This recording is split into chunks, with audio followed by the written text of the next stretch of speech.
Hello guys, kain tayo ngayon ng kamachili. Sarap na. Maraming health benefits ang kamachili. Sabi dito, nakakamotor siya ng mga gastric ulcer.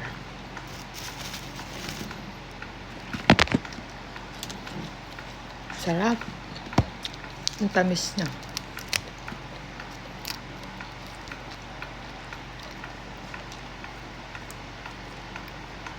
Sa plastic po siya. Binili ko lang siya kanina. 70 pesos. Grabe ang mahal. Dati sinusungkit ko lang ata.